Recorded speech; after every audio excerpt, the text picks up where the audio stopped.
मुंबई की एक बहन थी, भाजपाई कार्यकर्ता उनको बहुत गंदी गंदी गालियां दे रहा था और वो बहन कह रही थी कि ऐसे मत कहो, ऐसे मत कहो। अरे बहन, तुम जागो, उठो,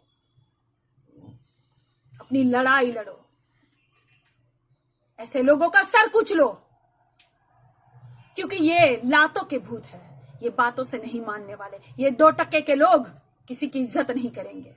मैंने पहले ही कहा, किसी महिला को स्वाभिमान पर चोट पहुंच गई ना, तो वो देवी का भी रूप ले लेगी और फूलन देवी का भी रूप ले लेगी। नमस्कार, मैं काजल निषाद।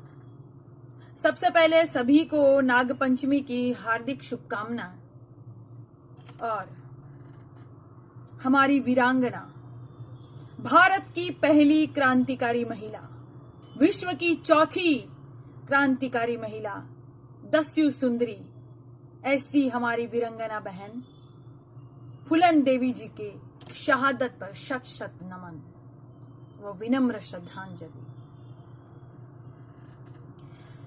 साथियों,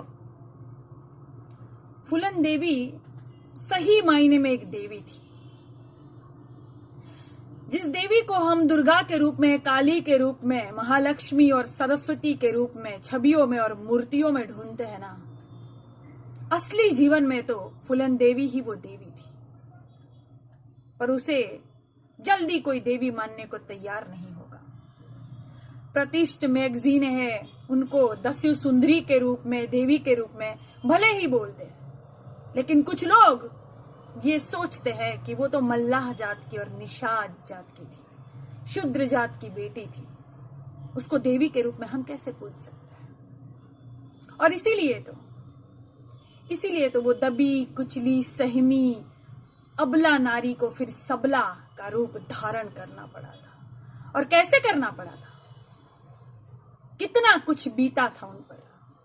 मासूम सी कली थी वो फूलन देवी जी। तब वो फूलन देवी नहीं थी, महज एक फूलन थी, मासूम सी वो बच्ची। कितना अत्याचार, सामूहिक बलात्कार, एक बार नहीं बार बार बलात्कार।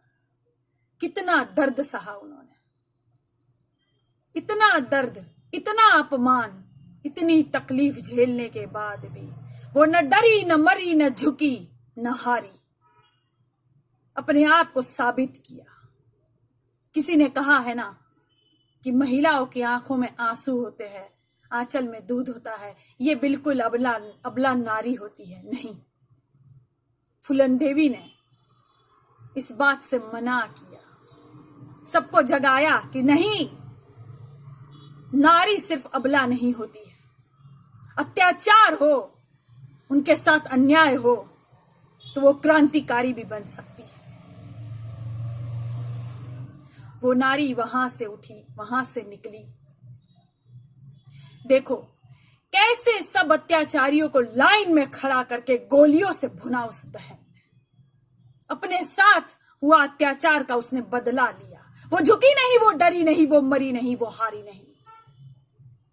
और सब महिलाओं को उन्होंने जगाया कि हर महिला में देवी का रूप है, बशर्ते तुम आवाज उठाओ। तुम आवाज उठाओ अपने खिलाफ हो रहे अन्याय के खिलाफ, देश में हो रहे ये अन्याय के खिलाफ तुम आवाज उठाओ। तुमको भी लोग वीरांगना कहेंगे। ए मेरे भारत की बहनों, तुम्हें ये तुच्छ 2 कौड़ी के लोग गाली देकर चले जाते हैं, तुम्हारे स्वाभिमान पर चोट करते हैं और तुम चुपचाप अबला नारी बनकर बैठी हो, रो रही हो, सुलग रही हो अंदर से। अरे ये वीरांगना फूलन देवी जी का मैसेज, ये संदेश पूरे भारत को जाता है कि उठो, जागो, अपने हक के लिए लड़ो। बहन फूलन देवी कैसे गुफाओं में अपने आप को सुरक्षित करती रही, पुलिस से बचती रही, अपने आप को बचाती रही और फिर कानून का सम्मान करते हुए कानून के सामने समर्पण कर दिया, अपने आप को समर्पित कर दिया, सम्मान रखा, इज्जत रखी उस कानून की। फिर बाहर निकलकर राजनीतिक गलियारों में पैर भी रखा। संसद में शेरनी की तरह दहाड़ती थी वो। लोग थर थर कांपते थे उनसे। क्यों? क्यों? क्या था? क्या था ऐसा उनमें? उनमें थी ताकत, हिम्मत। अन्याय के खिलाफ लड़ने की वो ताकत थी उनमें। तभी आज देवी के रूप में सब उनको पूजते हैं। उनकी हत्या हुई थी ना, तब भी सरकार भाजपा की थी। और वो शेर सिंह राणा उनकी हत्या करके आराम से फरार भी हो जाता है। और फिर अभी भाजपा की सरकार आई तो आराम से छूट भी जाता है, शादी भी कर लेता है। और हमारे ही कुछ निषाद भाई भारत का, हमारे ही कुछ निषाद भाई भाजपा का झंडा ढो रहे हैं। क्यों भाई? उसी भाजपा के खिलाफ बोल बोल के तो निषाद भाई बहनों का प्रेम जीता आपने। फिर उसी भाजपा में विलीन हो गए आप। उन्हीं का झंडा ढो रहे हो। जिस सरकार ने शेर सिंह राणा जैसे अपराधी को बाहर निकाला, रिहा किया, बाइज्जत बरी किया। अपमान मत करिए फूलन देवी जी का। फिर शहादत दिन पर फूल माला लेकर खड़े हो जाएंगे आप मूर्ति के सामने। फेसबुक पर एक जरा सा वो लिख देंगे, अपने विचार पोस्ट करेंगे। शत शत नमन देवी को। उस देवी की इज्जत आप कर रहे हो। हमारे ही कुछ निषाद भाई बहन भाजपा के गुण गा रहे हैं। उस भाजपा का जिन्होंने हमारी फूलन देवी जी की कभी इज्जत नहीं की है, कभी नहीं। और आज भी कितने भाजपा के लोग कर क्या रहे हैं? क्या बलात्कार नहीं हो रहा? अपराध नहीं हो रहा? आज भी हर घर में फूलन देवी है। आज भी हर घर में है। लेकिन वो समझ नहीं पा रही है अपने आप को। तभी कुचली सहमी सी हो गई है वो। काजल निषाद की तरह आवाज नहीं उठा पा रही है सरकार के विरुद्ध कि कहां गलत हो रहा है तो वहां आवाज उठाइए। जो गलत है वो गलत है। सभी को फूलन देवी बनने की जरूरत है। कल एक भाई ने मुझे रिकॉर्डिंग भेजा था। मुंबई की एक बहन थी, भाजपाई कार्यकर्ता उनको बहुत गंदी गंदी गालियां दे रहा था।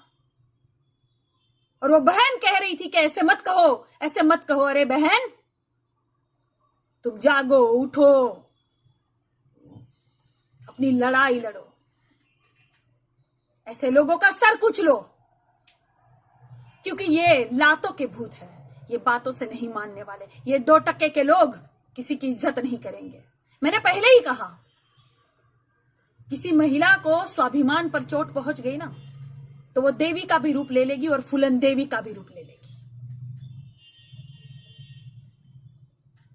वो कार्यकर्ता कह रहा था कि हमारी सरकार है, तुम्हें सवाल पूछने का कोई हक नहीं। तुम कौन होती हो सवाल पूछने वाली? ऐ औरत, मैं तेरे घर आऊंगा और रुख तेरे साथ क्या करता हूं, सलिया डाल दूंगा तेरे अंदर। ऐसी बातें करता है ये? ऐसी बातें करेगा महिलाओं से? और तुम महिलाओं के कुछ बोलोगी नहीं? क्या कर रही हो? क्यों दब रही हो? पहले वाला जमाना नहीं है अब। जागो, उठो, अपने हक के लिए, अपने देश के लिए आवाज बुलंद करो। तभी ऐसे जो जहरीले नाग है ना, उनका सर कुचला जाएगा। मैं हूं तैयार। क्या हो मेरे साथ? क्या आप हो मेरे साथ? जवाब दीजिए मुझे। किसी की इज्जत नहीं करेंगे। मैंने पहले ही कहा, किसी महिला को स्वाभिमान पर चोट पहुंच गई ना, तो वो देवी का भी रूप ले लेगी और फूलन देवी का भी रूप ले लेगी। वो कार्यकर्ता कह रहा था कि हमारी सरकार है, तुम्हें सवाल पूछने का कोई हक नहीं। तुम कौन होती हो सवाल पूछने वाली? ऐ औरत, मैं तेरे घर आऊंगा और रुख तेरे साथ क्या करता हूं, सलिया डाल दूंगा तेरे अंदर। ऐसी बातें करता है ये? ऐसी बातें करेगा महिलाओं से? और तुम महिलाओं के कुछ बोलोगी नहीं? क्या कर रही हो? क्यों दब रही हो? पहले वाला जमाना नहीं है। अब जागो, उठो, अपने हक के लिए, अपने देश के लिए आवाज बुलंद करो। तभी ऐसे जो जहरीले नाग है ना, उनका सर कुचला जाएगा। मैं हूं तैयार। क्या हो मेरे साथ? क्या आप हो मेरे साथ? जवाब दीजिए मुझे।